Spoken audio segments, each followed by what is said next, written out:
You've got to know when to hold 'em, know when to fold 'em, know when to walk away, and know when to run.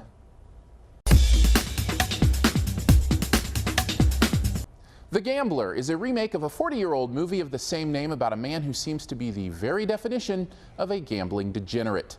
Mark Wahlberg steps in this time to play the central role, finding himself deep in debt to the wrong people based on his driving need to bet it all, win or lose.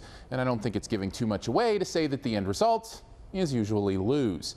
But does the movie overall follow suit, leaving its chips on the table till they all fritter away, or does it rake in a big win? Well, for now, let's just call it a push. I mean, there's a lot about this movie that actually does work. For one, I love the energy of it. It's got a very kinetic pace and is edited keenly so that boredom never has a chance to creep in. It's structurally sound and uses some clever camera work and movements to really jump us through the key moments of this important week in this man's life. I also thought the performances were really good. Wahlberg is solid, as are the supporting characters who each take their turn telling him how miserable his life is. And I don't want to rush through this without at least taking a second to mention John Goodman, who is absolutely brilliant in his turn as a loan shark with some quick-witted and astute life advice. Which is another part where The Gambler succeeds. The dialogue is really smart and interesting. It's almost Sorkin-esque in its construction and delivery, and is another reason that the movie has that energy that pulls us through. I also thought the film did a great job at capturing the feeling of what it must be like to live life addicted to fate, putting us right in Wahlberg's shoes as his character felt the slings and arrows of his outrageous fortune at the turn of every card.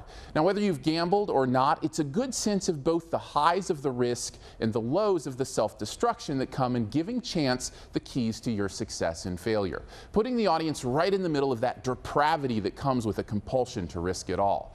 But that's also the worst thing here too. It's hard to invest in a character like this. Now, the movie wants to build us to a point where we're rooting for this man to finally succeed or walk away with a win, but by the time we're halfway through, his self-destructive behavior has already caused me to pull my money from the table. I no longer want him to win. I want him to find help, which just doesn't seem to match the movie's intentions.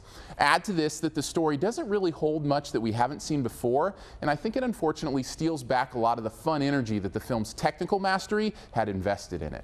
At the end of the day, The Gambler is at least an interesting movie with some sharp writing and solid performances that give it a life that can be felt on screen. If only it had given us a more intriguing story and a better hero to root for, it might have walked away from the table with more than a B-. Thanks for checking out this Your Movie Friend review. Stay tuned for this review's best ever challenge here in a bit. First, I want to throw some stuff up over here that you can click on. If you'd like to subscribe, which I'd very much appreciate, you can do that by clicking the big gray subscribe button. Want to see more? Well, I've also got reviews of Into the Woods in The Interview this week. You can also click the logo right up here to go to the allnewyourmoviefriend.com, where you can find a searchable database of reviews as well as the written text of these videos. And finally, this review's best ever challenge. This is where you name the best movie ever in a particular category and also try to identify my choice. What is the best gambling movie ever? Even though I'm not sure it completely holds up like I want it to, I still get a kick out of the one that taught me the importance of how a man eats his Oreos.